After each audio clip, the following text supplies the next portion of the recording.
For the season. Yeah. Oh, for the season. I know, and lost all the scoring opportunities. Your sister was at the game? Yeah, she's like, and it was raining. She's like, this storm was so Sorry to hear I'm that. oh for the season. Not really. Oh, for the season. I know, I mean, it's the Champions, what do you expect? I know. Truly Not amazing. much. It's like they're turning into the Jets. Right. Oh, don't say that out loud. It must be I something in the water. I've enjoyed actually not watching football because the weather's been so nice. Yeah. But I have enjoyed seeing the Eagles Haven't seen, score yeah. every time. They've been playing lights out. Well, they're not playing great teams. Yeah, no, but they're winning. See, and it's hard to win in the NFL. Yeah. So these guys are doing a good job. Yeah. We're just gonna have to wait a minute. Let's give it another Washington minute. is doing pretty good too. Yeah, they are. So, I know.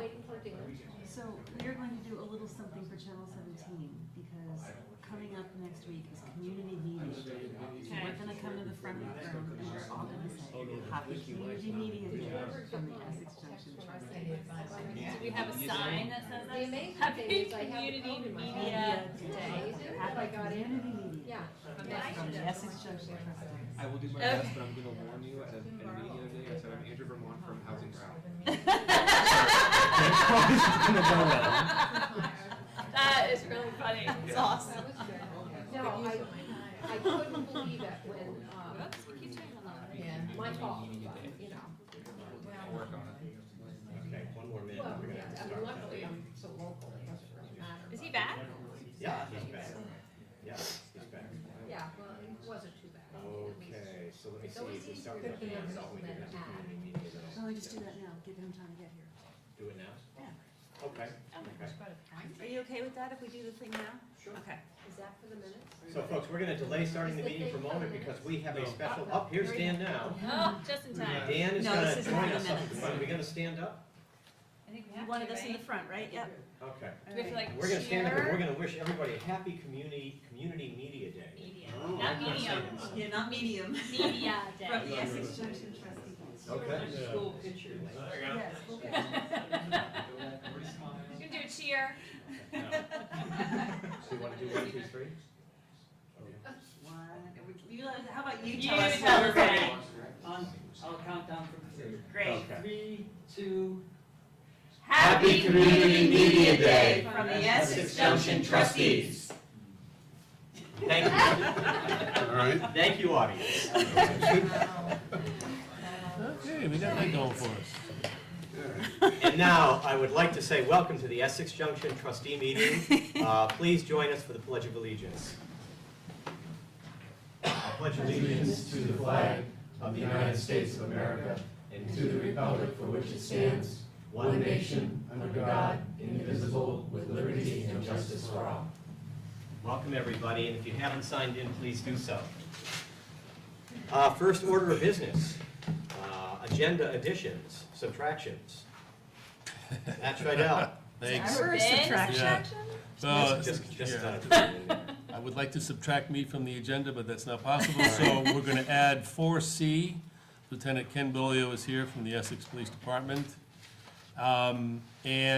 Also, you have before you the internal copy of the winter operations plan, which has phone numbers that should remain internal. So, other than that, that's it, sir. Okay, thank you very much. Do I hear a motion? I'll move to approve the agenda as amended. Second. Any further discussion? All in favor? Aye. Great, and so, Pat, I had one question. We had discussed a resolution beforehand, is that? that's We not- did, that, I'm gonna mention that in the manager's report. At the manager's report, but that's, we don't have a document to go with that. Uh, That's just no. part of the manager's report. Okay. Yeah, we're gonna talk about it. Okay, great. So, first order of business, guests, anyone in the audience who has a comment, question about something that's not on the agenda tonight? Okay, so we will start right in, and we are going to hear from Mr. Tim Shea from the CVE regarding the 2017 Wolfscart Auto Show. Tim, do you want to join us up here? Yes, thank you.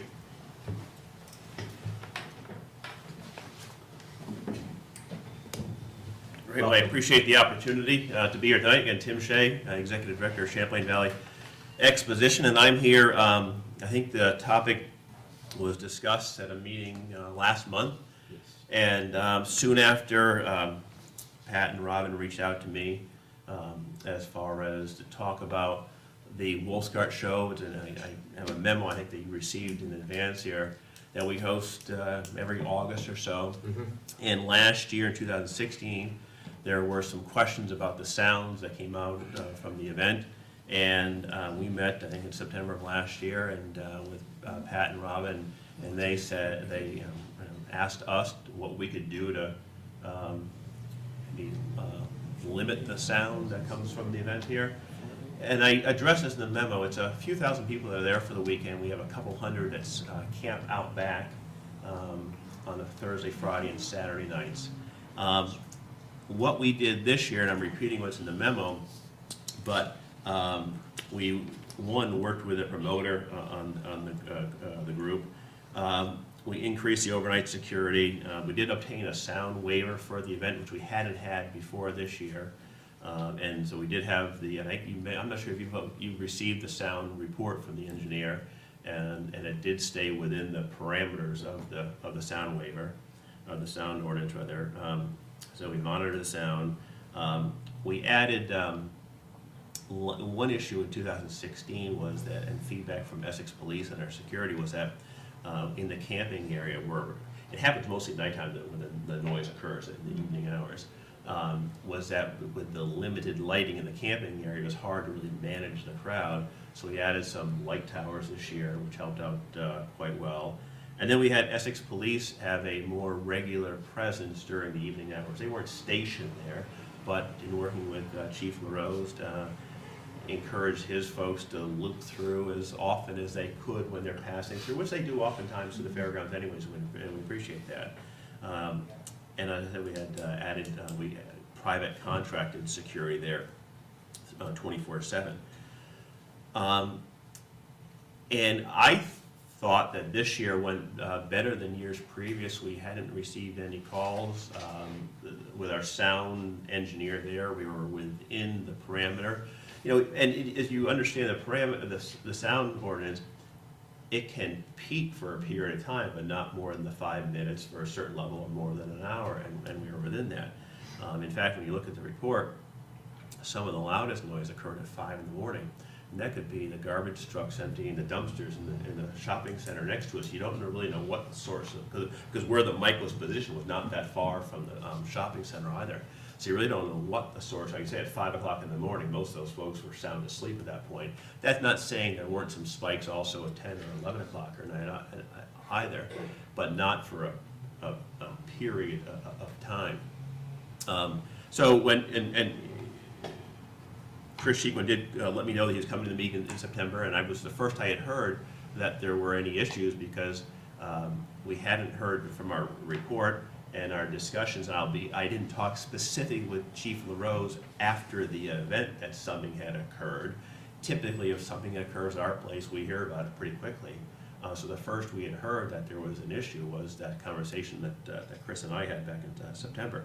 From our perspective, and the event went well, I was a bit concerned that the minutes from the meeting in September, and I have it was reported as a drunken something, and I don't think that was a fair reflection upon the event. They were all of age, they were consuming alcohol. The average age is probably 25 or 30 years old, mostly predominantly male.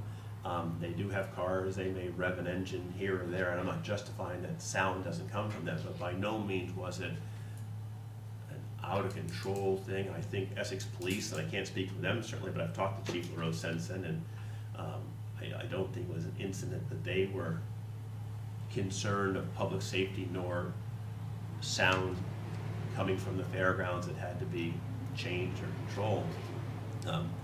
I like to think we try to be good neighbors. I like to think, for the most part, we are. There are probably 8 or 10 days throughout the year where you can hear activity going on there. The majority of those are the fair. But one thing I never realized, I started working there about 5 years ago, was what a park the fairgrounds is as well. And we're happy that people do it. A lot of our neighbors come out there and they walk their dogs, ride their bikes, they let us know, hey, it looks like somebody was, doing something they shouldn't be doing out there last night, and they'll call Essex Police if somebody's out there doing donuts in the back, out in the back 40 there. So it's, and we appreciate that. I think they appreciate having this green space next to them that for about 345 days of the year they can use. So I'm happy to answer any questions. I don't know that I have the silver bullet answer to make it all go away, but I want to make sure that you folks know that when Pat reached out to us last year and said, hey, we need to put some things in place to manage this more effectively, we take that very seriously. And we spent more money on, as we should, obviously, to make sure that we are being the best neighbor and managing the event as best we can, knowing the nature of some of the events that occur there. They're not all craft shows. That being said, it's not a raucous, drunken, out of control event either. And I think we've demonstrated that we have managed the crowd effectively. I'm happy to answer any questions that you folks may have. Any questions? I have one Yeah, question. go ahead. This is just a general, not specific to this event. If people, do people have an avenue that they know of to call and complain, and then what happens? Yeah. They do. I mean, they'll call our office, they'll email us. And leave a message during Leave the a event, message, to see what yep, happens? they will. They'll leave a voicemail, they'll email if the event's going on. For instance, we had the concert this summer, we were there, we're answering the phones. And so, yeah, it is, we respond to them when folks do call in, and they do call in. I think for the fair, most folks know what's going on. Right. It's the events outside of the fair that they don't know that's going on, that they'll call and say, hey, what's going on? And if someone calls and leaves a message, do they get a phone call back as a courtesy? Oh, yeah, no, they always do. And now with, email, especially, my Right. email address is on the website there, so I'll get a friendly email once in a while as far as what went on, but I like to think that we respond. In fact, when we had the two concerts this summer, the first one, July 1st, was that reggae one, and it has a different sound, and not everyone's a reggae fan, and we found that out on July 1st. And when the staff was out doing all the very important work of running the event, I was in the office and answering the phone, and I probably fielded 20 or 30 phone calls. And some people were, less than pleased. I think they were pleased, though, that someone was there to say, and that we were having the sound was being monitored, and we were within the parameters, and you can always debate the parameters, but we were in the parameters. Go tell them to turn it off. Well, that's not gonna happen, because Right. we've contracted with someone who's brought a performer, and they're paying an exceptional amount of money to. We just can't go pull the plug, and we're liable. And we make the sound ordinance clear to any artist, any band coming in, or the concerts this summer is Higher Ground as a promoter. They know clearly, and they convey to the artist, here's the parameters you need to work within. So as long as they're working within those parameters for that evening, we can't really tell them. Now, I will say on the reggae show on July 1st, we did go say, hey, can you turn it down a bit? And they did. Did it solve everyone's issues? No, but it did bring it down. So we do try to respond knowing that we're neighbors, but also knowing that we have a client that it is living up to the guidelines we established. Okay, thank you. A long answer to your short question. That's okay, no, that was great, thank you. Other questions? Didn't we at one point ask if we could get a visit from the sound engineer? Yes, we did Yes. ask for that. Revisit the whole Yep. measurement process? Yeah, and I'm sure he's in the area here. I'm sure he'd be welcome to come in. It'd be helpful just to understand what the process is. We can do that sometime. Yeah. Any other questions, comments? Yeah. The other thing I was noticing is I don't recall seeing the sound report from the Wolf's No, Garden. I don't think No, I we couldn't did. find it in any of the other meetings. So if that is something that could be shared with us, especially, I think this was one of those that was within our purview to waive. So if we've waived the ordinance, it'd be nice to have that report. Okay. Yeah. Tim, I appreciate you coming in. I mean, all we can do is adjudicate this thing and ask that you respond, and you respond, and you've responded well. And if everything is within the parameters, we can't ask more of you, and certainly, in my view, you've gone the extra mile in coming here tonight and talking to us and telling us that. I think for a lot of people anyway, the idea that something is annoying them and they can call, it probably helps most people just being able to vent a little bit, and I understand that's extra work for you, but I appreciate you doing it, so, thank you. I'm curious if you got any phone calls this weekend,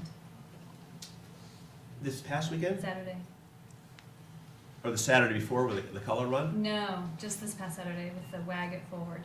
On Sunday, yes. Sunday, I'm sorry, Yeah, Sunday. we did not. Okay, that's good to hear. Yeah. It was loud, but it was during the day, and it Yeah. was normal, and I Yeah. think it was the wind blowing, and something, Yeah. and to your point, some things I think bother people simply because of the noise that it creates, or something like this Wag It Forward, you know, was a little bit different than a reggae party, but I was just curious if you got. Yeah, no, we didn't, and also wind plays a big Yeah. role, and also the density of the air, and a heavy, sticky day, which it was on Sunday, which it was on the reggae show as well. And by no means am I a sound expert, but I think when he comes in, he'll say that keeps the sound down low and it Yeah. penetrates more, as opposed to a high pressure system coming through the sound. But no, we hadn't heard any Good. on the dog one there. Okay. Any other questions, comments? Good? Chris, I'll let you, can you, yes, yes, go ahead, make a comment, thanks. So, just a few things. Yeah, One, there's the noise ordinance, and then there's the waiver that was granted. Now, the waiver that was granted allowed them to have a concert at 3 o'clock. So that's ridiculous. That you basically gave them a waiver that said, it's exactly what you give for all the concerts, and those are the limits. Now, if they were being tracked against the noise ordinance, there is no 5-minute average in the noise ordinance. It's a instantaneous reading. And so by those levels, you violated the noise ordinance 29 times between midnight and 7 a.m. And, you know, and it makes perfect sense. Why? Because somebody shoots off a bunch of fireworks at 1 o'clock in the morning. That's going to wake you up, and it doesn't matter that it didn't go on for 5 minutes. The line of communication, as I always understood it, was call the police and the police will contact the fairgrounds. And it sounds to me like you didn't hear anything from them. And I called twice. And so who knows who else called, but clearly there's a broken line of communication here somewhere. You said that occasionally they'll rev the engines. That's one of the rules in Wolfskart's page is no revving of engines after, in the camping area, and you will be escorted out if you do. Was anybody escorted out from that event? No. I didn't think so. There were fireworks during the event. You will be escorted out if you do fireworks. They weren't. Was it a drunken party? I don't know. 200 20 to 25-year-old males with 7 beer pong tables. I'm guessing that there was quite a bit of alcohol consumed, particularly by And that's one of the reasons why we don't want to escort them out of there. Yeah. So you're setting up a terrible situation. You're putting them in a place. You're giving them a lot.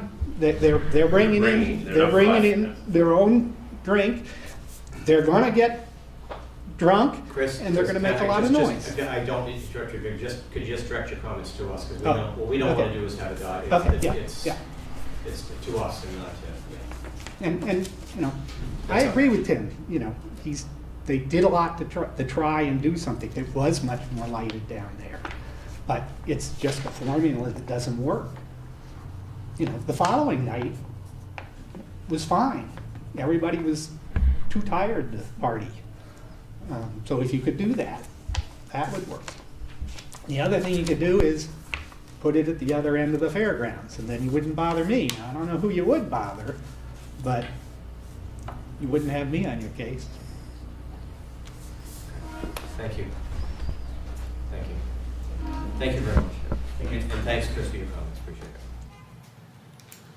it. Okay, so we'll just stay tuned and see what happens next year. And but I think we've had some good dialogue about this, and I think everyone's a little sensitive about it. So, And we'll look for the noise sound report. That'd be great. yeah. And can set up a meeting at some point in Set up a time to meeting. have the sound engineer come. Got the note. Thank you. Well, a good time to do that might be, isn't there a time in late winter, early spring where we Do the waivers. do the waivers? We don't do it at the trustee level, I think it's done at the village level, but maybe that would be the occasion to have the sound engineer come in. We can keep that in mind.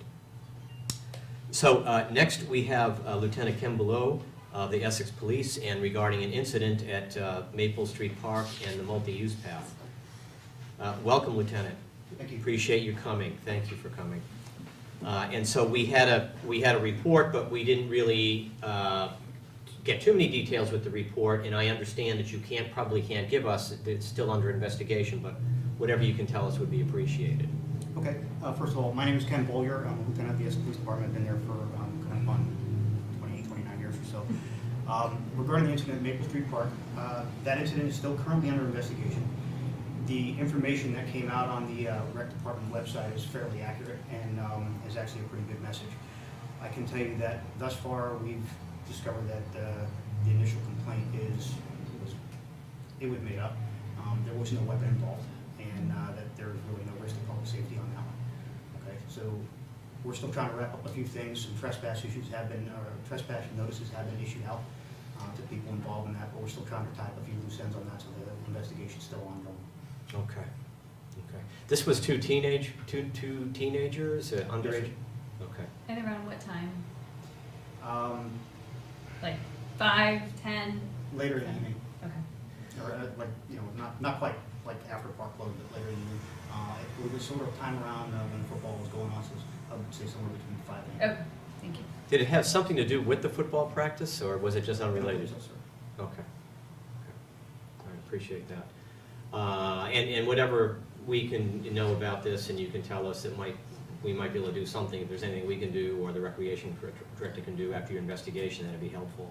Anyone would cooperate. Like I said, I can't predict whether or not there'll be additional charges filed or any charges filed on this. If we do that, certainly that will all become public record.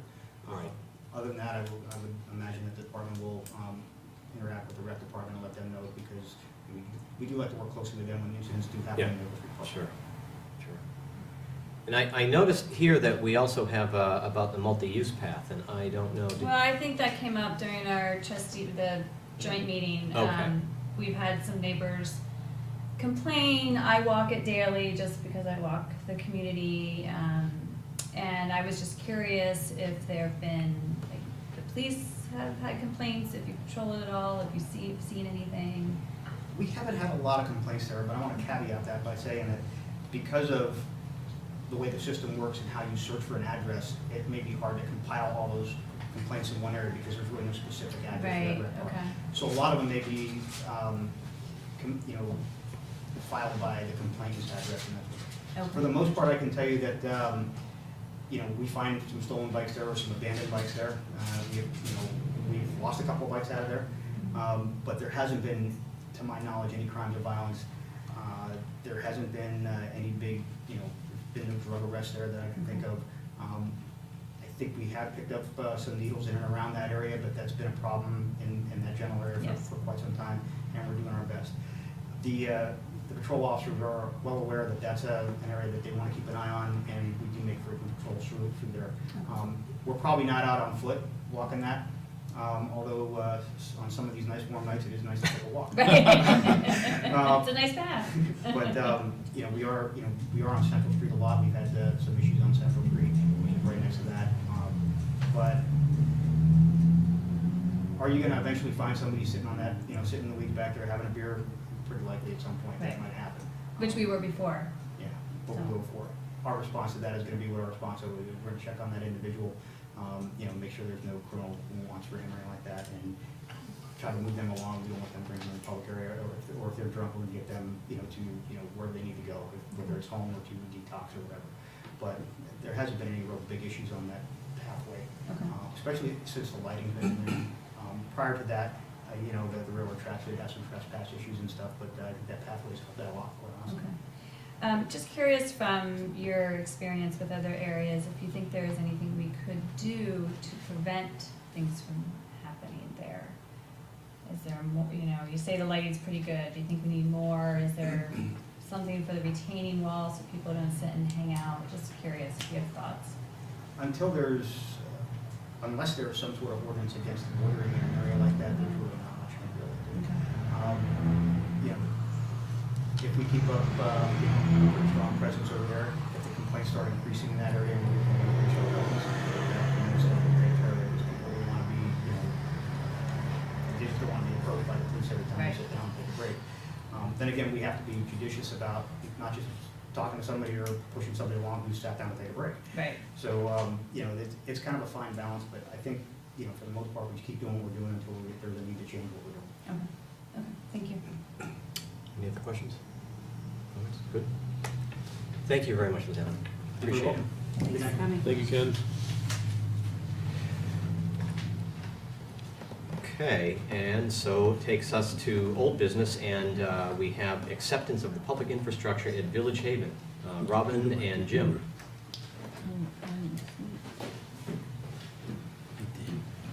Thanks for coming, gentlemen.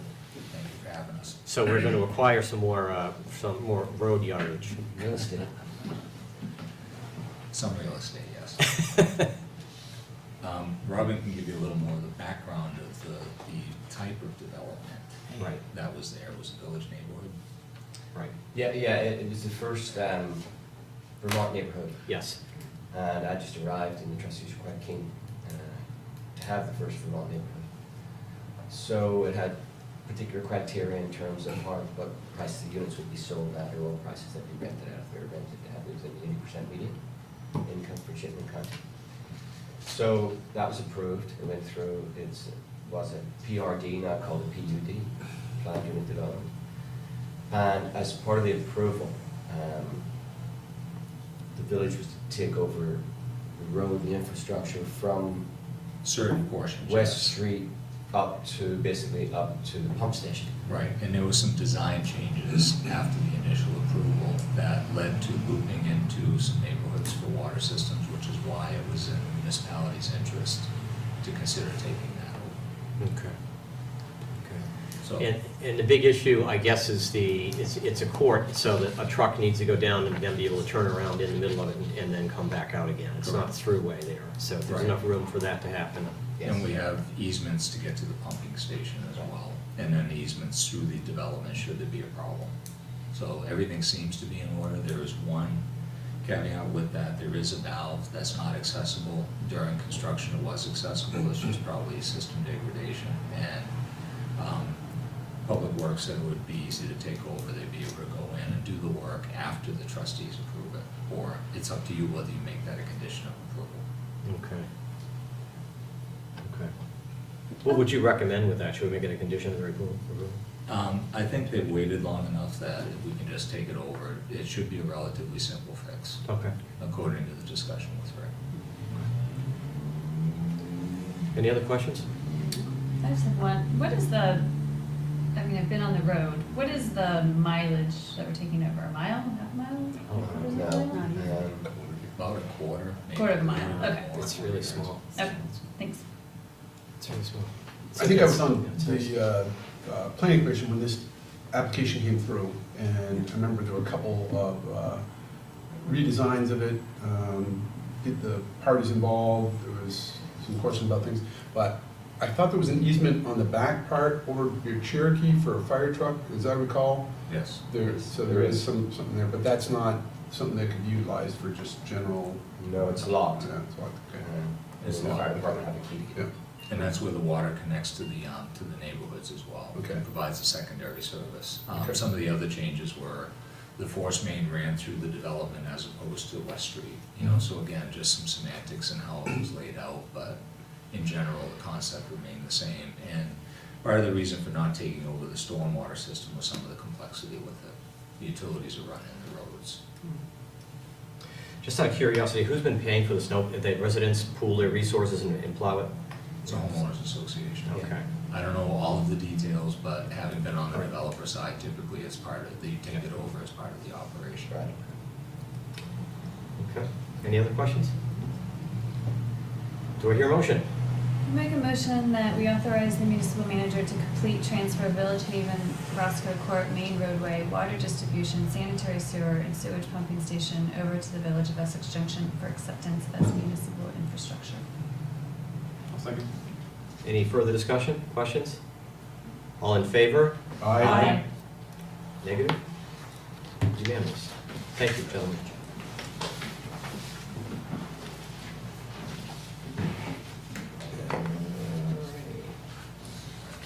And so we are now on to the lease with the Essex Westford School District for the ACE program in the Park Street School. Yes, well, the issue is whether or not that you folks will approve the lease with the Essex Westford School District to continue to use the former Park Street School for the ACE program. As you recall and have lived through, that when the school district was merging, they offered us the opportunity to take ownership of that building, and we agreed. It looked like a very good deal. And as a consequence, there was also a request that came along with the offer about keeping the ACE program in place for a period of time until the school district could find a more suitable place for them to relocate to. And to that end, a lease, long-awaited lease, has been drafted and looked at by both the village attorney and the school district attorney. And it contains a few pertinent points, such as the time period of July 1st, 2017 to June 30th of 2020. We will accept a $1 per year for our compensation. The leasee shall keep the premises clean and in such repair as they are expected to do as a function of this lease. The leasee will not sublet the premises nor assign the lease without prior written consent of us. They will indemnify and hold us harmless from any loss, cost, damage, or expense resulting from injury to any person or damage or destruction of any property caused by any act, omission, or neglect of the leasee.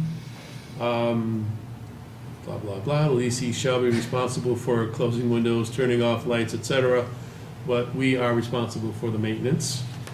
And I believe those are the essential aspects of the lease. And so therefore, other than the maintenance costs, and we have anticipated won't be too onerous, it's recommended that the trustees approve the lease with the school district for the ACE program to continue at 21 Park Street through 6/30/20. Okay. Since Brad is here, Brad, have you anything to add to this? You good with all this?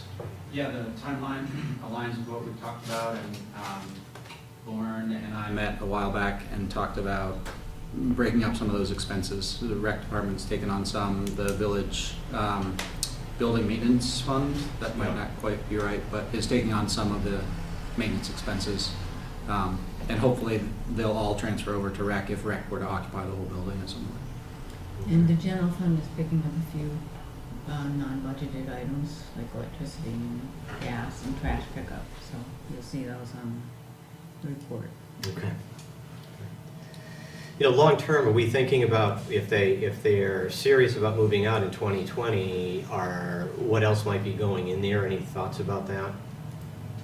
It's kind of a different kind of a space upstairs. Probably not much. Talked a lot at rec about really a family center or parent-child center, continuing the 2 preschool classrooms, but expanding some options for, currently we have a play group that happens 2 times a week at rec. So building on some of those opportunities, as well as, expanding into maybe some more parenting classes or consultations, that kind of stuff. Any questions, comments, guys? No? No. Do I hear a motion? I'll move the trustees approve the lease with Essex Westford Educational Community Unified Union School District Number 51 for their ACE program to continue at 21 Park Street through June 30, 2020. Second. Any other questions? All in favor? Aye. Aye. Opposed? Unanimous. Thank you. Thank you. Okay. So we're on to new business, and Mr. Dennis Lutz and to discuss the winter operations plan for the coming winter. Sure doesn't Which feel like may not someone be we're coming. talking about Maybe tonight. it won't happen this year. May not happen. It seems to always, it always does here. Yeah, I think it will. Unfortunately, or fortunately, depending upon Yes. your view of winter.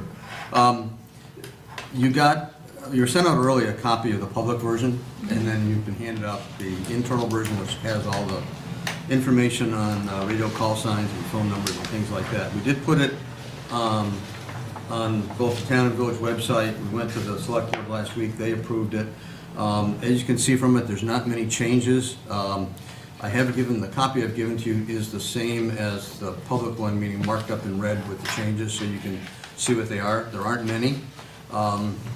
There was at least one item that I know Ricky wanted to have in the village that we had talked about towards the end of the year, and that was the fact that when you start to get into late spring, the way that it was written last year was that they would continue to do sidewalk plowing.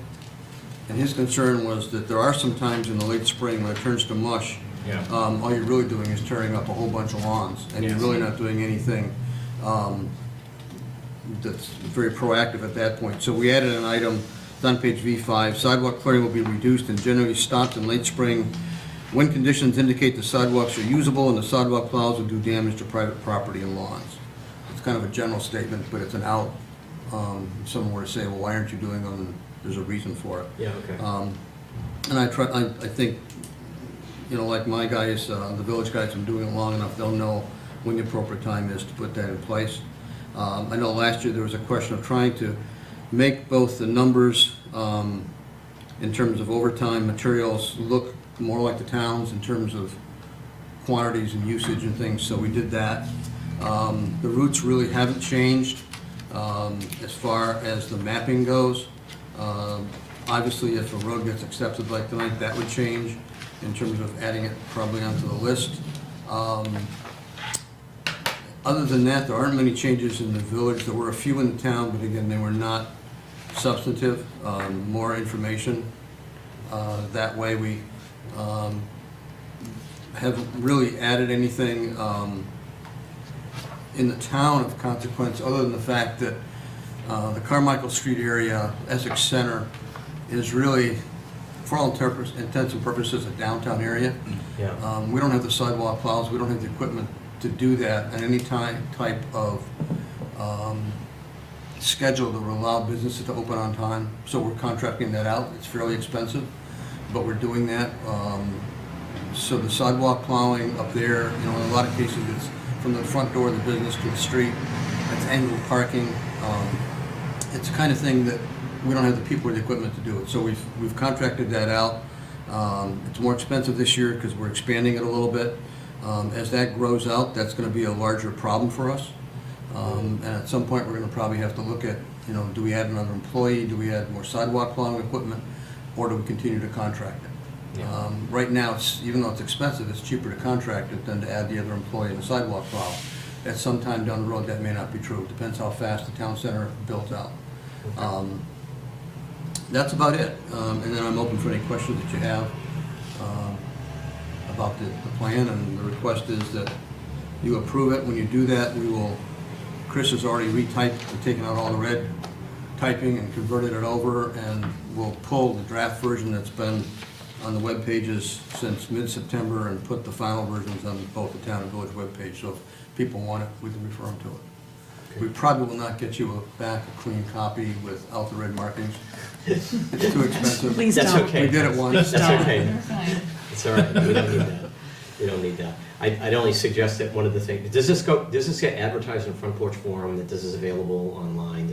Do people know, how do we tell people about this? Maybe that wouldn't be a bad idea. Okay, we heard something to think Yeah, about this. Darby can do that. Yeah, Okay, any questions? looks good. Yeah, looks really good. Appreciate you doing all this, and the folks, a lot of work went into this. That's great, it's fantastic. So, do I hear a motion? I'll move the trustees approve the winter operations plan for 2017, 2018. Second? Any further discussion? 2018, 2019. Well, Oh, never mind. 2018.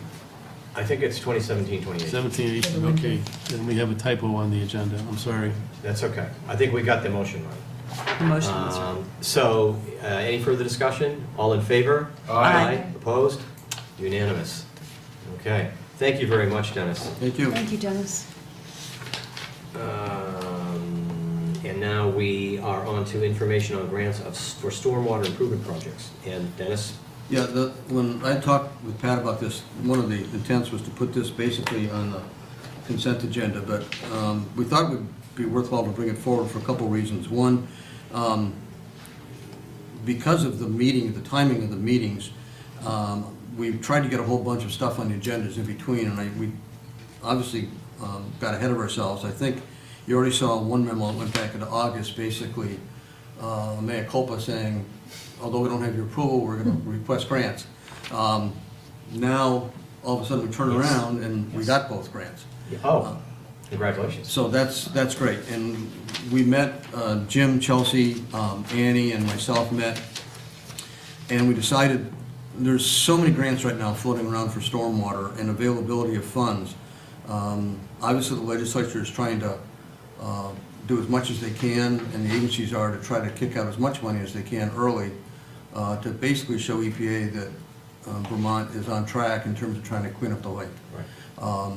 I would not use the word free money because it's not free at all, but it is a little bit it's a little bit easier to get now than it's going to be in about 4 or 5 years, and everybody realizes that the train's left the station, and we're not quite at that point yet.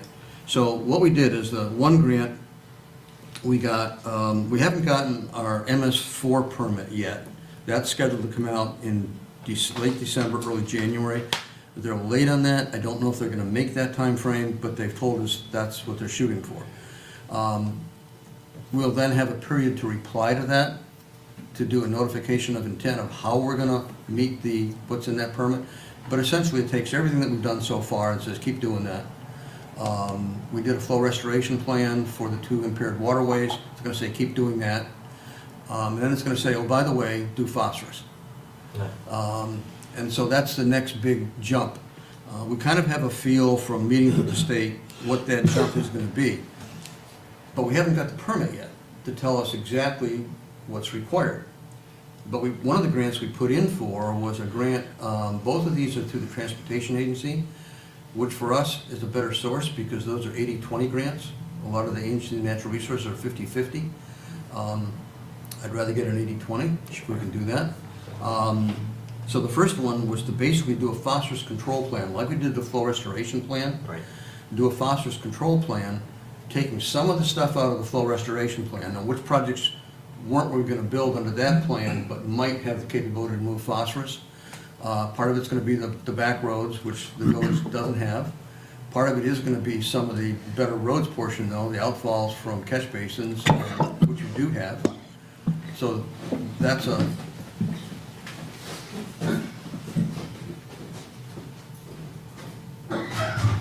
Dan, keep going. Keep going. We'll take a short break. Yeah. Should I call 911? I don't know.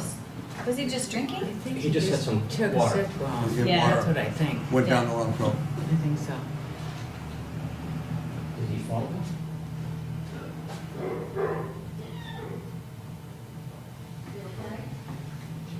Sorry. I thought I heard. I think he Ran into the wall. went down the wrong pipe. Yeah. I think it was something you said, Dennis. Yeah, I have to watch what I'm saying. You want Here, just give me a signal. Dan, see, we all sign it.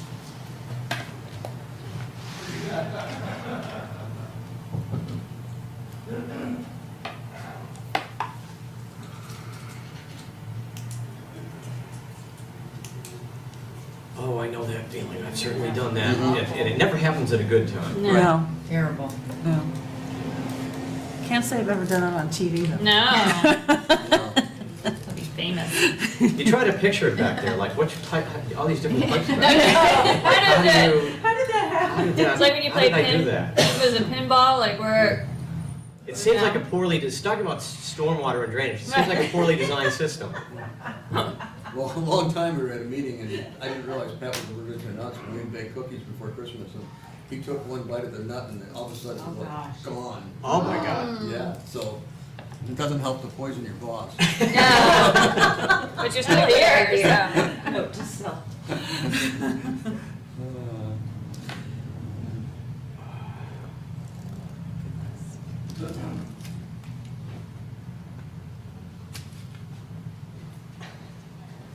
You okay there, Pat? Yeah, I think I'm good. No more cookies for you. It was just water. I remember inviting one of you to Rotary when the Yes. same thing happened. Oh, It did. It's happened a lot. You stopped now? Huh? No more. No more of this. No more drinking water, that's the problem. Sorry. Right, no more Waiting. being invited to meetings. Are we good? So let's do 3, 2, 1, and we're back on track. Sorry. So 2 grants. Yes. We decided to have the village apply for one of them, which is the phosphorus control study. So we can look at a control plan and figure out what are we gonna do. And that's before we have the requirement that tells us what we have to do. But they'll meld in together. So it's interesting that the town and the village staff get together, cooperate, the village writes the grant, but the funds are taken from the town's capital stormwater account. I pay the bills, but between us and the stormwater coordinating committee, we're gonna figure out what we're gonna do. So it's an interesting mixture or marriage of talents and people, but it's working. It's the way it should be. It's the way it should be. So that one will get underway. The other one is the other one really surprised me because we just took a wild shot. We knew we had one blast flow restoration project to do, which was the LDS church site. Right. And that was expensive. We knew that was like a 1.5, give or take, some $1 million project. Quite honestly, I had no idea how we were gonna fund it. We got a grant, so we got $478,000 in federal funds, $598,000 in state funds, Wow. and $269,000 and change in local funds. The issue for us is that we have not identified where those local funds are gonna come from. So, and there's a lot of, the way these projects work, there's a lot of scoping to be done in the beginning. There's at least a year of design work. We're gonna have to acquire easements from the LDS church. They've agreed to that. That took us so long to get to this point. So that's all in line. And then construction. So we're probably 4 years away from construction. So it's not an immediate problem. So if we kept funding our capital stormwater program at the current rate, we would have enough money to do this. And we're gonna also have enough money for the 10,000 on the one the village put in. But we don't have a whole lot of extra money. And so one of the things I mentioned to the select board is that, and we're gonna talk about this because we have a joint stormwater coordinating committee coming up in about a week. We're gonna meet tomorrow with Jim and myself and Annie and Chelsea and try to look at other projects because we just got another announcement, there's another series of Better Roads grant coming out. We can use that in the town and some of our gravel roads to stone line ditches. That's an easy one. We know some of the segments that have been identified. So that's an easy one to go after. It's low cost, it's a low value grant, less than $50,000 total dollars, those kind of things. That's affordable.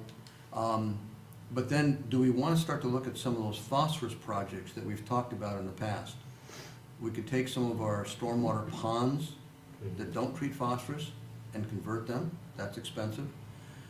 We've thought about taking there's a couple of cul-de-sacs, one in the village and one in the town, that are very large and paved. Take them out and create a gravel area in the middle with trees that's pretty, that's aesthetic, that has an under-drain system that basically treats stormwater. That might be viable. One in the village, one in the town, put it together in a grant. We might have some ability to do that. That might be on the order of a couple $100,000. So if we're gonna do this, I think what we need to do is, even before we have a plan in place, we know what kind of things are gonna qualify for that. And so what I broached to the select board was, it might be wise, and I'm not suggesting this yet, I'm just throwing the idea out, that rather than, we could increase our capital funds towards stormwater each year, start to really ramp that up to a much higher number, we could go to a bond vote in the spring for a set amount of money, which would allow us the funds to keep applying for these grants The intent would not be to use that kind of bonding capability to just go out and build projects, because you'll run out of money pretty quick. But if we can get on board and pick off some of these grants early while the money is available and before other communities have put together their plan, and as long as the money keeps coming, why not do that, is my argument. Why not go out on a limb a little bit? Because anything that we build along these lines is gonna be countable towards that end game of cleaning up the lake. But it means we're probably gonna have to be a little bit ahead of the group that's out there, maybe taking some risks, calculated risks. But I think that the residents in the town and the village would probably, my guess would probably support that kind of activity if they knew the grants were in hand. Yes. And instead of paying $1.5 million for a stormwater pond, they're now paying $267,000 on something they're gonna have to do anyway, for the LDS church as an example. So Dennis, let me get you what you're proposing. Well, let me say, we did something like this back when I first came onto the board. Lauren, you're going to correct me in the details, but when the federal government had was sending a lot of recovery money down the pike, and we got approval in the village for bonding to take out money to put specifically to match grants that might come available, and we had, I think, up to $3 million or something like that. It was some big amount. It was more than that. Was it more than that? I don't think so, but it was, I think it was for sidewalks. Yeah. Mostly for sidewalks. I think it was sidewalks and infrastructure. I thought it was And roads, infrastructure. maybe. But we have wording in one of our annual reports. Now, is that still shows with, that. do we still have that It's authority? still good, yeah. We still have that, but that's just the village. Yeah. And I don't know if maybe that wouldn't apply, but is that what's the kind of thing you're saying? That's the kind of thing we're thinking, and I think what we have to do is have a pretty good handle, maybe not this month, but by the time we get into the end of the year and we start talking about budgets and what might be on the March ballot and a lot of other things, we should have a better feel for how far do we have to go to remove phosphorus in both communities, and what types of projects are likely to get funded early, and what do those projects cost. Yeah. So there's a lot of work that's got to be done by staff and maybe some outside help as well to look at those and figure out where are we heading on this. But if we can get some of those answers early, that might be a discussion later in the year. So the good news is we've got these grants. This is great. The other piece of this is that with these 4 grants, the 2 in the village and the 2 in the town, we will meet the flow restoration plan requirements. So that's Fantastic. a check mark done. I mean, they're not built yet, but they're moving in that direction. And so the next thing is attacking the phosphorus issue. We're well ahead of the curve, I think, on all this stuff. It's great. Appreciate that. Appreciate your effort, Dennis. Thanks. It's a joint effort. It's everybody's. Yeah. No, I know, and Jim. And Chelsea and Annie. Chelsea and Annie, too, They're yeah. all, everybody's Yeah. pitching in and working hard to get these done. Yeah. That's Any more questions? information than anything else. Any questions? I'm good? Yeah. Just one, Dan, the total amount, or the approximate amount of the 20% match, $270,000. Was there any thought to having a penny on a tax rate? Because it generates about 250 plus or minus. Have a designated penny there for local matches in general? There's a lot of, I don't know. I'd like to plant the seed at this point for smart people to look at and say, how do we go after, knowing that we've got this coming, knowing it's going to be an expense to the community, but knowing that we have the opportunity to pick off grants, how do we structure that in a way that we've got the funds we need when we need them, so we can jump on board and do some of these things. I mean, if we can, we're in much better shape than a lot of our neighbors in terms of being able to meet the standards, and we're farther ahead than a lot of communities that haven't even started yet. But we're still going to have a local bill to pay for this that probably is beyond what we're collecting today, I guess, is the message. So we I gotta just was figure out thinking how in we're terms gonna of do it. not paying any kind of Yep. interest That would be to a another way, bank. or a half a penny, or whatever it might be. There may be a way to structure that so that you have the funds available specifically for stormwater, and it might be able to relieve other areas as well. Sure. That's a Thank you. discussion. Thank you. Thank you very much, Tim. Thanks, Dennis.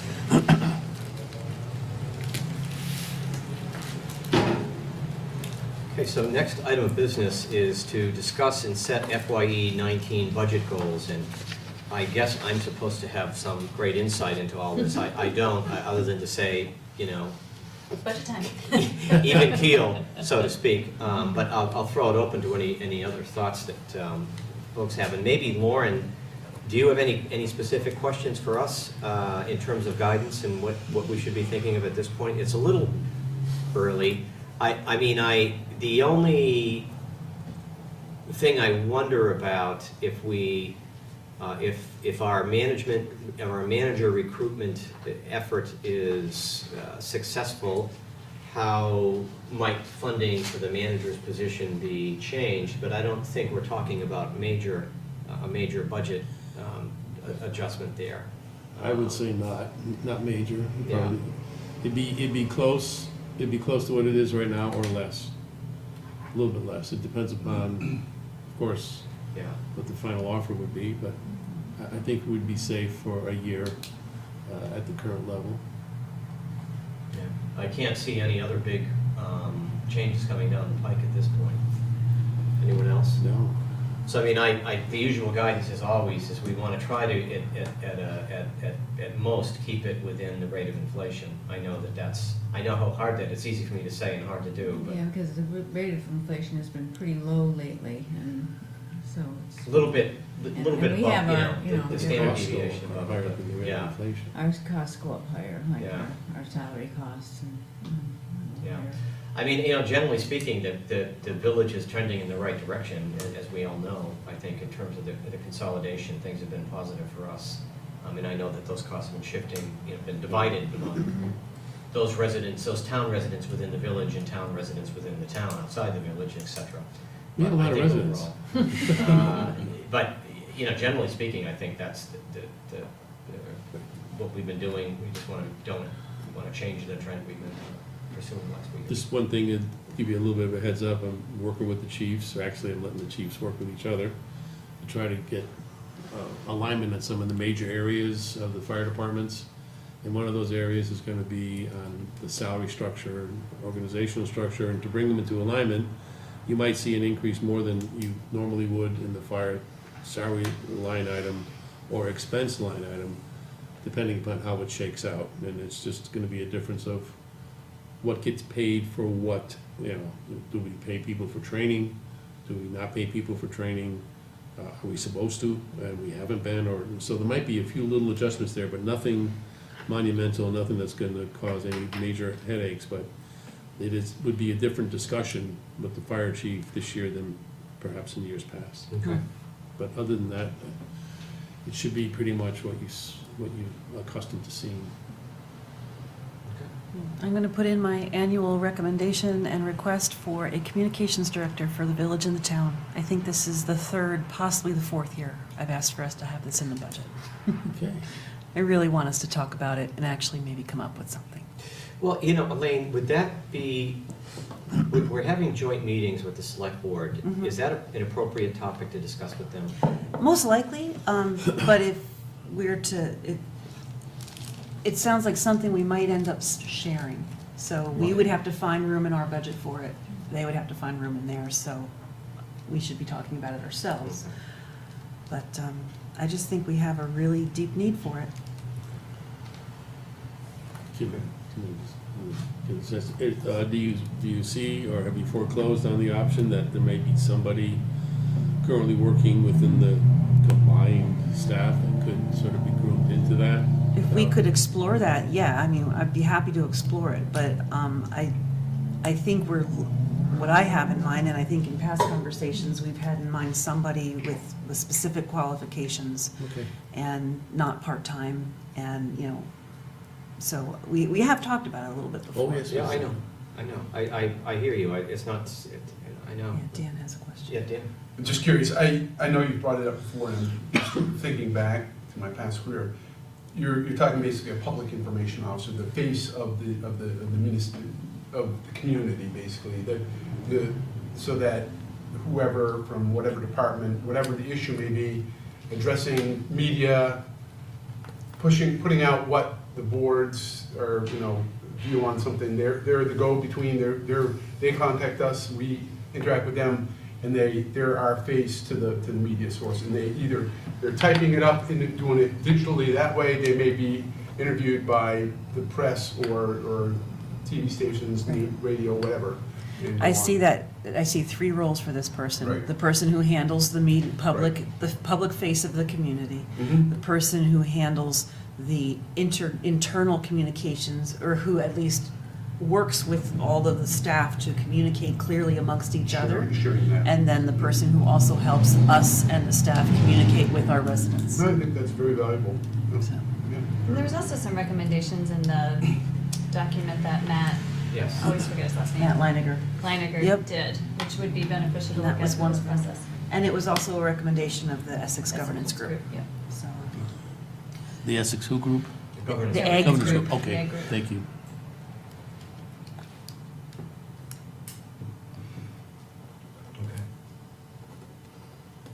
Okay. I just keep bringing it up.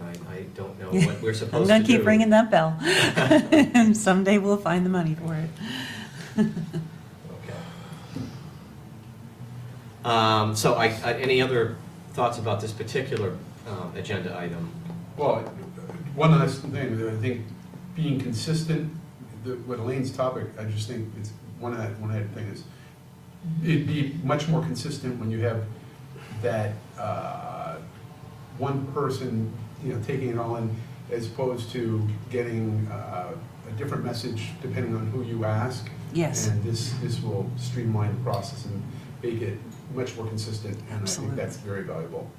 Not to mention the example of the thing that happened at Maple Street Park. Yes. If that person were then charged with dealing with what happened on Facebook, maybe a response could come a little bit faster, because someone could be dedicated to that instead of it relying on other people who already have full-time jobs. Right, exactly.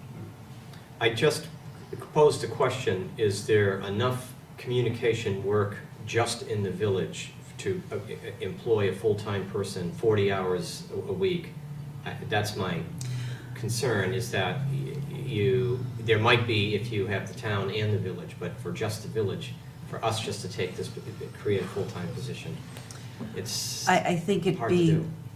I think it would be counterproductive to have just a village person. Okay.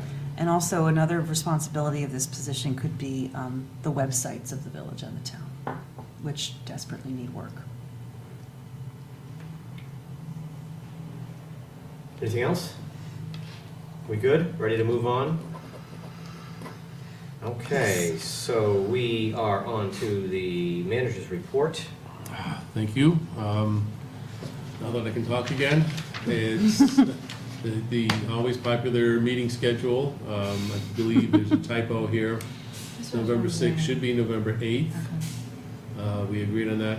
Yes. It just didn't get in. I'm sorry. Please forgive me, I've had jury duty last week, and I got it for next week, and I'm kind of mentally AWOL at the moment. The other meetings, I think, are pretty accurate of what we have discussed in the past.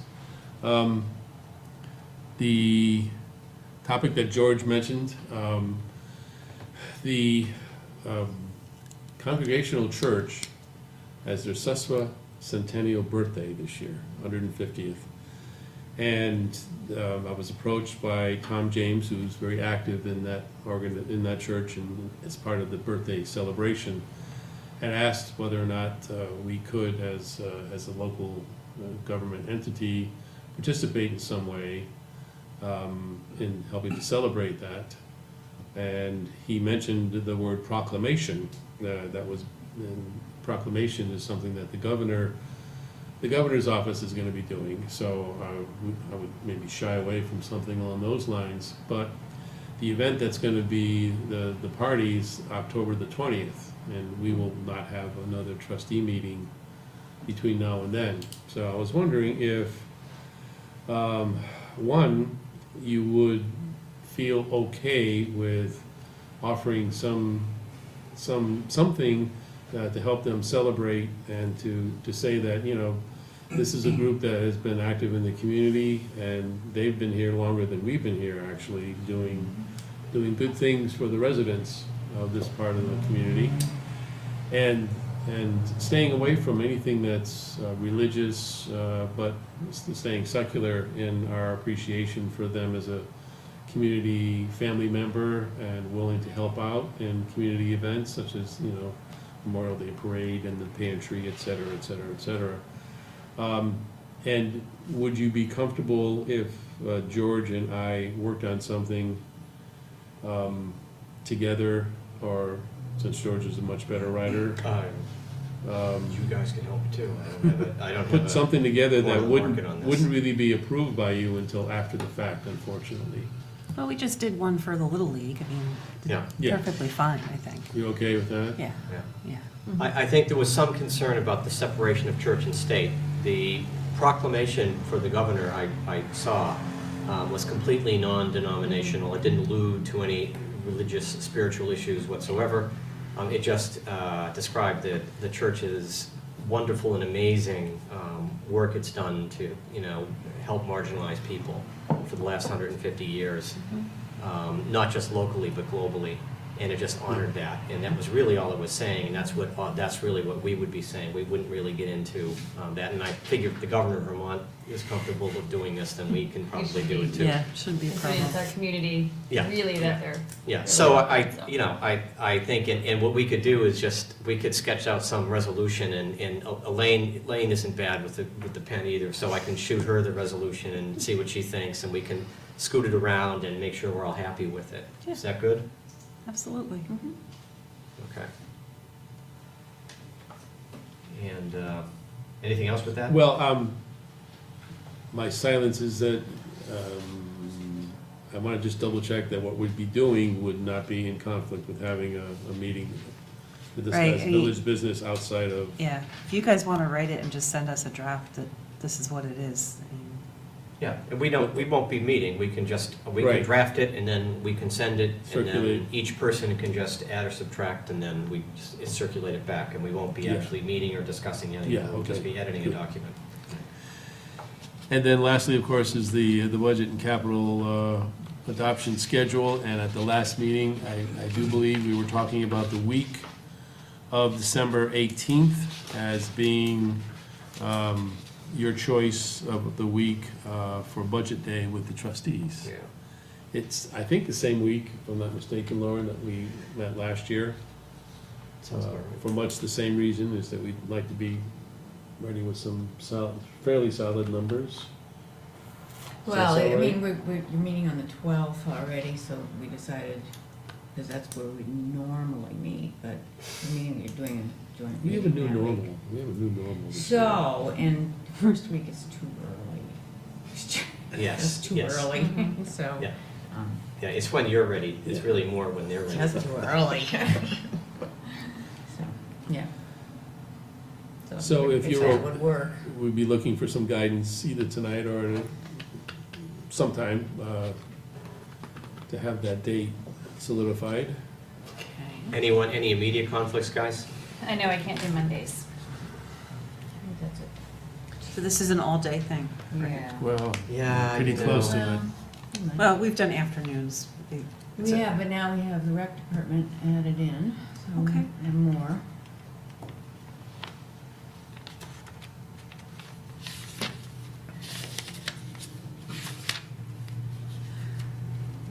Tuesday, the 19th, or Wednesday, the 20th?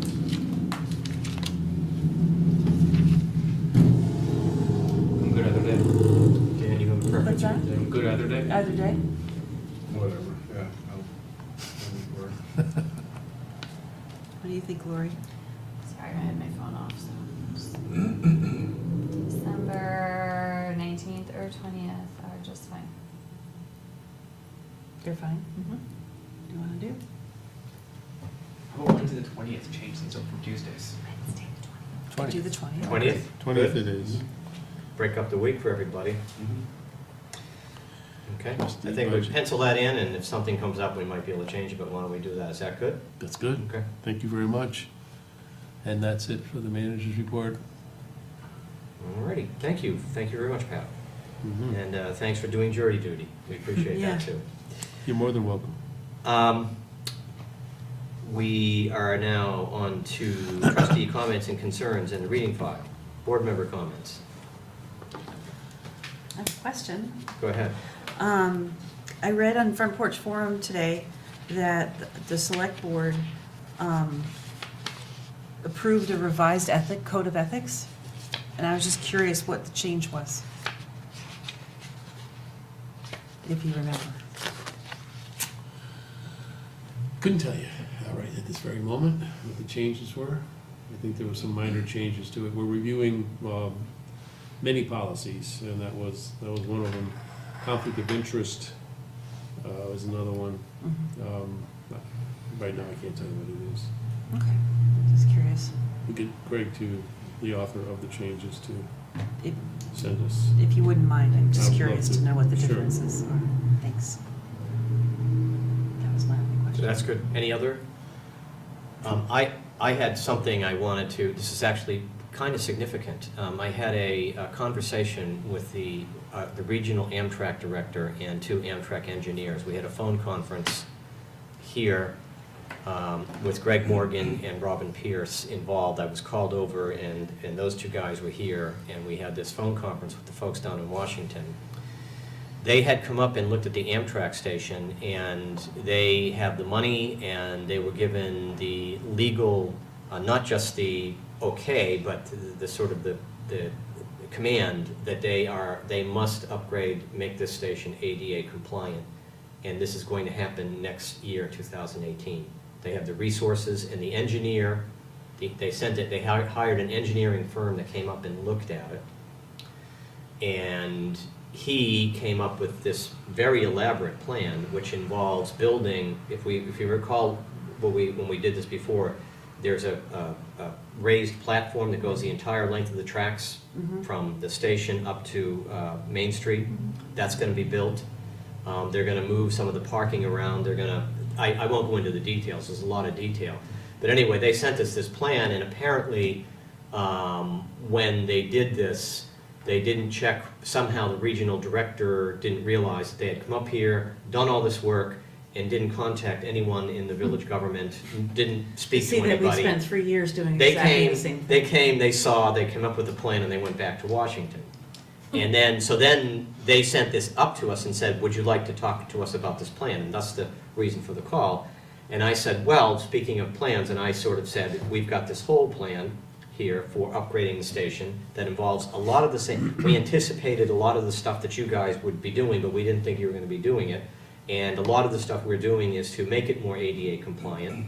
And we actually studied this a lot. We spent a lot of time, you came up one day, we spent a lot of time. And so, but they were very interested in, they were very accommodating, and so we sent them, I sent them all the plan that we chose for the alternative for upgrading the Amtrak station with the circulation changes on Ivy Lane and the parking and all the stuff. And they are looking at it, and they're going to try to, align as best they can, the 2 of them. They have stuff that they have to get done, but they are going to look at ours, and they were very willing to work with us. But the bottom line is that if anybody has this, one thing that they're not going to do is upgrade the actual station building. Right. There's no money for them to do that, although it would seem to me that would be an ADA compliance issue as well, since there's only one little small bathroom in there, and there's terrible accessibility for the building. So it would make sense that if they're going to do all this work, which is substantial, that we would want to do all of the work at once. So anyone who has any ideas, and I'm certainly going to pursue this, but anyone who wants to work with me or take it on your own, to try to get in touch with our federal representation to see if, and probably the overall cost would be reduced, because Amtrak would be picking up a lot of the cost that would have normally, I think we estimated about 1.4 million for what we were thinking. It would probably be quite a bit down from that. So, but I just wanted to let everyone know that has happened, and that's going to be happening. And I don't know how I haven't even thought about it. I talked to Greg Morgan, and what should we do? Should we get back in touch with Leahy's office? Maybe we should try Sanders' office, maybe Peter Welch, I would any try other all of resources. This sounds All like of them, some- but, we have been talking about this with some folks at the state too. Yeah, I would go back to so- them as well. So we'll, maybe I'll bring this put this actually onto the agenda at some point. We can have a bigger conversation Yeah, I about mean, it. it sounds like we should be approaching all three of our delegates as a board. Right. And saying, we have done all this work and now this opportunity is here, please help us get to the end zone. So if they're planning on doing this in the summer of 18? 2018. So, and when were we planning to do the reconfiguration? We have a plan in We search of didn't have funding. the funding. No, we Right. just need the funding. Right. So now we have to come up with the funding for that and the train station all at the same time, and we're doing the connector? No. Next Their summer? Amtrak is paying for, Amtrak is picking up the tab for all their. Right, but if they're gonna be breaking ground over there, Mhm. and then you're right, it makes sense for us to do the changes to the road, so we have to find The the money building for in that. particular, right. And then are we also gonna look into finding funding for the train station itself, the building? That would be- That's While what we're we're all- talking about. So we're talking about Yes. 2 huge projects. They're not that Oh. huge. They're not that huge. You're Didn't we talking- have a number associated with it? Yeah, there was, I think, I'm guessing, I'm guessing, but I believe it was it was just over $1 million. Yeah, that's what I And thought. is this gonna Alternative. impact the train, what needs to be done to the train crossings? No, There's it's different unrelated. train stations, Unrelated. different train companies. Completely unrelated. Okay. This is Amtrak, Amtrak, and that is Genesee in Wyoming. okay. It's a different issue. And it's different agencies, different Right. funding streams, completely different projects. But the reconfigurations of Railroad Street were, I forget what the dollar amount was that we were talking about for those. And then the train station was another. No, the train station and the reconfiguration of the parking in the street That was was all all- 1.4 million. Understood, Yeah. okay, Yeah, the whole thing was, and that included all of those pieces. okay. And The Railroad Street, though, that's part of the Crescent Connector project that's Yeah. gonna be stuff with Railroad Street. That's Okay. separate. the too. switches, yeah, that's different. Well, yeah. Yeah, that's a different project. And so that's funded. That's That's just a funded, question of okay. the engineering and the rights of way. That's not Okay, we're not looking for funding, the state is funding that. okay. But I wanted to let you know that's happening so that you would just think about it, because it'd be great to really press to see if we can just find, even if we have to get like a couple of different sources and try to Yeah, piece talk something to together. V-Trans, talk And to with everything else CCRC. going on, just talking about budget day, but boy, it'd be a terrible missed opportunity Mhm. if we don't try to at least do something, This is Absolutely. all hands on board on this one. We need Yeah. to find Yeah, the I funding. think If so. Amtrak's really gonna come back and do this, we need to find this funding. I think so, Well, we've got our yeah. economic development penny, Yeah, which is a portion that we could do. yeah. What, did Amtrak give you a timeline of when they were gonna look at the plans you provided and come back? Yeah, they say, I think we're gonna be back in touch with them, I think we said by the end of October, Okay. 1st of November. And interestingly, Greg Morgan is taking the lead on this, because they said, well, who's your economic development guy? And so they contacted Greg Morgan, and Greg Morgan got in touch with me and said, did you know about it? And so, like, they came up and did all this stuff and didn't really tell anybody. So we'll probably maybe shift it up to a higher level with that, but keep Greg on board. Greg has been very aggressive about Yes, getting in that's touch with Leahy's office and getting them up here, and Yeah. and being told no, and then he says he goes right back again and he does it again. So Yeah, he's I- been very persistent with I don't this. think we can take no on this one. Yeah. We gotta find the money. It's Okay. interesting, timing is also interesting, that the Senate is currently in recess. So now could be a great time, Yeah. as our two senators Right. may very well be in the area. Yeah. Bernie's at Castleton right now. Yeah. Oh, yeah, Like, he's doing the right volunteers. Right now. So sooner rather than later, could be Yeah. advantageous, otherwise it's Thanksgiving week. Yeah, and the fact that this is, this kind of might raise it on their radar. The fact that Amtrak takes this seriously enough that they're investing in it, it might, raise Right. it Exactly. to give it some more prominence with them too. Okay, that's all I had. I'll let you know. I'll bring it back to the board. That little bit I'll of bring it back to the information. board as soon as we have, something more to talk about. If you are able to get a meeting with any of our senators this week, let me know, I'm happy to do what I can. Okay, Yeah, I'll come for that too. okay. Yeah, and let's use all the contacts we have to get in there. I mean, I would have to think someone from the staff would be willing to see us. So, Any ideas for pursuing this, let me know. Well, I'd say reach out to Charlie over at, Charlie Baker over at CCR. Yeah, CCRPC, and Michelle Blumhauer. Michelle's at the state. She's now. at the Yeah, state she'd now. be- Right, yeah. exactly. Yeah, Yeah. yeah, definitely. Okay, will do.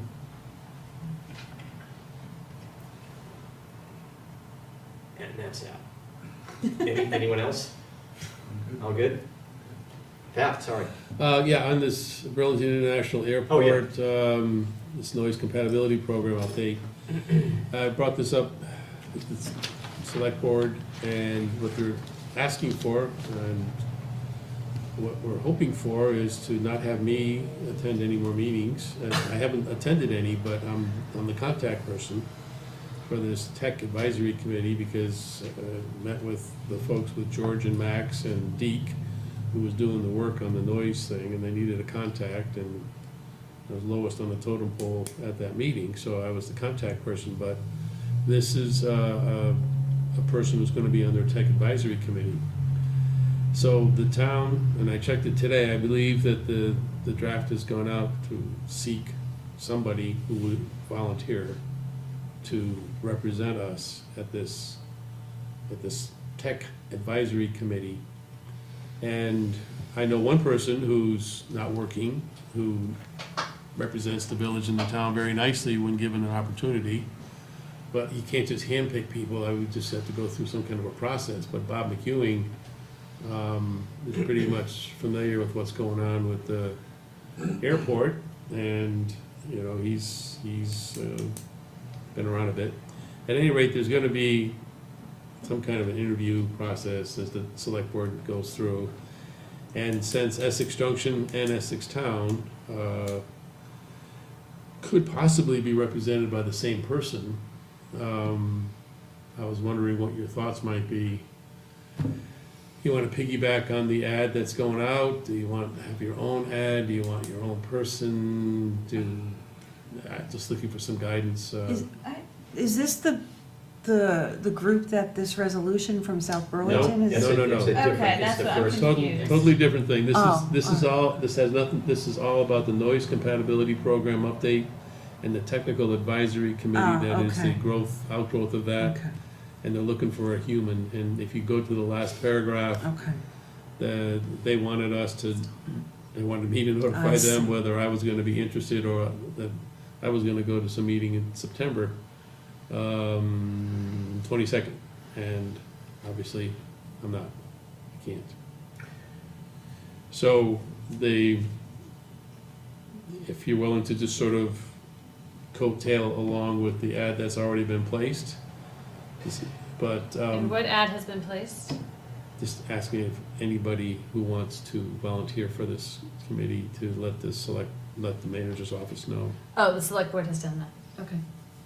Well, I checked on it, it should be out there now, it should be a I front don't porch see why forum. not, and we've, in the recent past, we've consolidated several of our board representations into one person for Yeah. both communities. Like Jim Jutras with the water Quality. quality. Yeah, and And I think CWSD and. Bob would be an excellent It'd be fine. He'd be individual. great, yeah. He's got a lot of experience over there. If he wants to do it. If he wants to do it, Yeah. yeah, he'd be great. Is there some, is this gonna be voting, and is there some disadvantage to having one instead of two? Do we lose a vote or something like that, or? That I don't know, George. I mean, that's the only, I can't think of any reason why we wouldn't. I think it's wanna piggyback advisory with the only town of in Essex. its role, so. The only thing I think is maybe it would give us a little more strength, just like with Al Nye, when Al Nye is representing us with solid waste, that you carry a little more weight in the process. So, I mean, I don't know, I think And- yours. And since I have been representing both the town and the village, I would be carrying forward the same Doing the same thing thing. for whoever is appointed. I didn't want to just do it and just show up one day at a meeting and say, hey. And then secondly, well, George, this is, I'll take this one over. yeah. So, yeah, the Thomas Chittenden, Councilor Thomas Chittenden, and this is the second piece on the reading file regarding the airport resolution to do a study. South Burlington manager Kevin Dorn and Councilor Thomas Chittenden requested to meet with Max and I informally over coffee.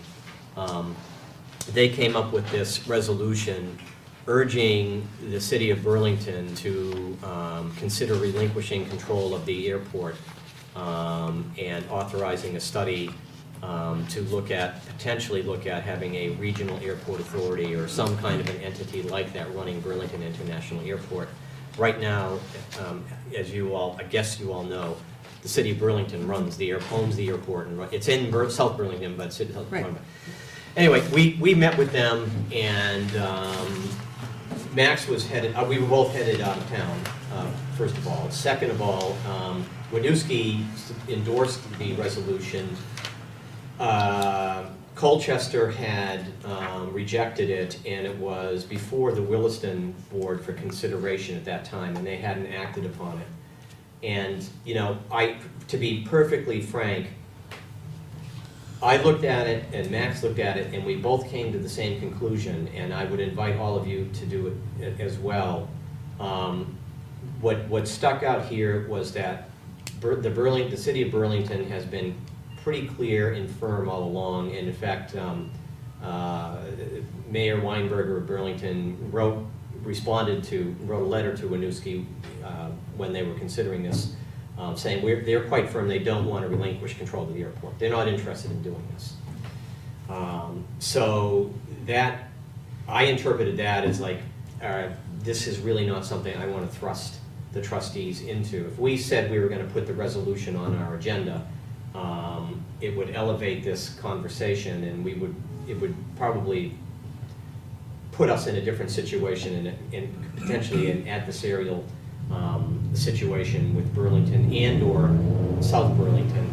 And since there didn't seem to be a lot of collaboration at this point, it seemed to be sort of forming along battle lines. I said I don't think this is something that I want to put on the agenda right now, but I also want to bring it to the attention of the trustees. So that's why you have it's on the consent agenda.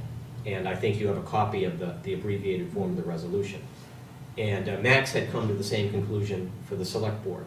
And so that's where we left it. And so we then said, what do we do about this? I don't want to stifle all this information, but I didn't want to put it on the agenda either. So that's why it's in the consent agenda. I mean, the reading file. So, and I don't know if you have any further discussion about this, but. Is there a reason why studying such a thing can't happen without getting Burlington to say, yes, we're willing to relinquish? That's what I just didn't understand this whole process. You could study anything, Right. but I mean, if Burlington is saying we have the legal authority to continue running the airport, and we're not going to give it up. So you can study anything you want, but it's not going to happen. And granted, it's under the current mayor, which can change every so often. That's true. So if there's yeah. a study that comes out and says the airport could be significantly strengthened by A, B, C, and D, that'd be great to know. If there's a report that says it's not broken, don't fix it. We'll do that too. But it'd be good to have information. I'd say first of all, and I hear you, and I agree with you, Andrew. I mean, I hate to be so vague, but I would say the resolution is not without merit. But on the other hand, it wasn't just the mayor. I got the impression that he was speaking for his government. Maybe I'm misreading that. I don't know. I didn't watch any of the Burlington meetings where this was discussed, but I got the impression that this was pretty much a solid chorus of no coming from Burlington. So. And South Burlington on the opposite side. And South Burlington on the opposite A long list side. of grievances.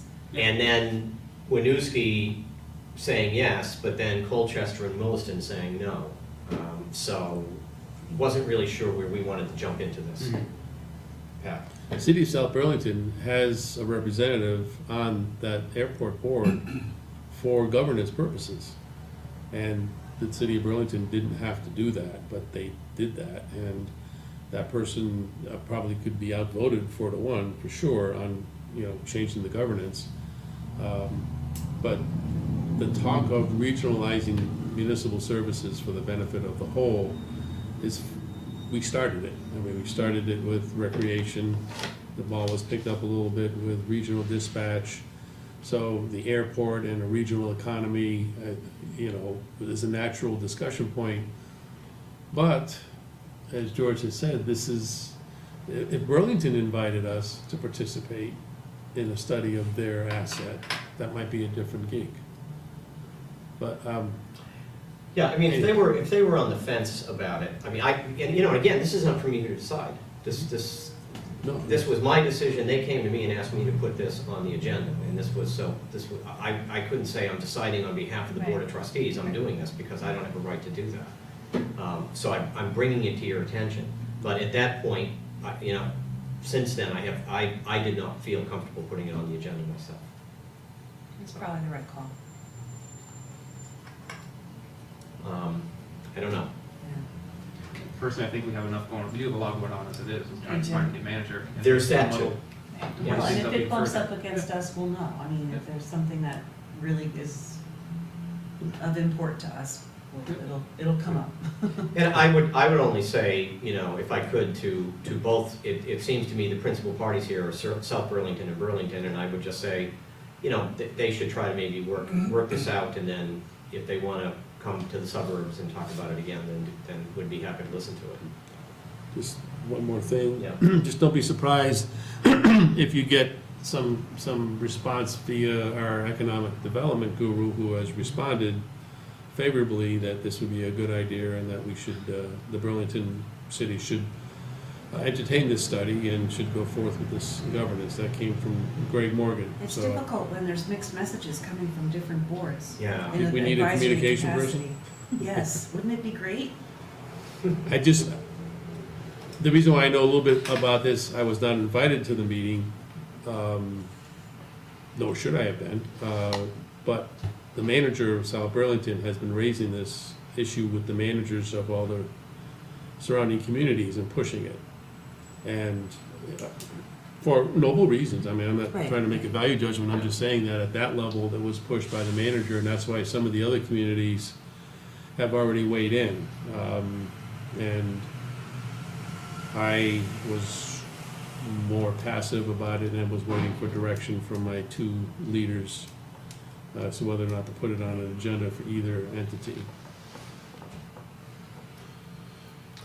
So that's where we are. That's all I had to report. Anyone else? Trustee comments? Reading file? Good? Okay, so we are on to the consent agenda. We approve the consent agenda. Second. Any further discussion? All in favor? Aye. It's unanimous. Okay. And so, orchestrated. and we do not have an executive session, so I will here entertain a motion that we adjourn the meeting. I'll second. Any further discussion? All in favor? Aye. Great, thank you. Thank you. Thank you. So this was really the central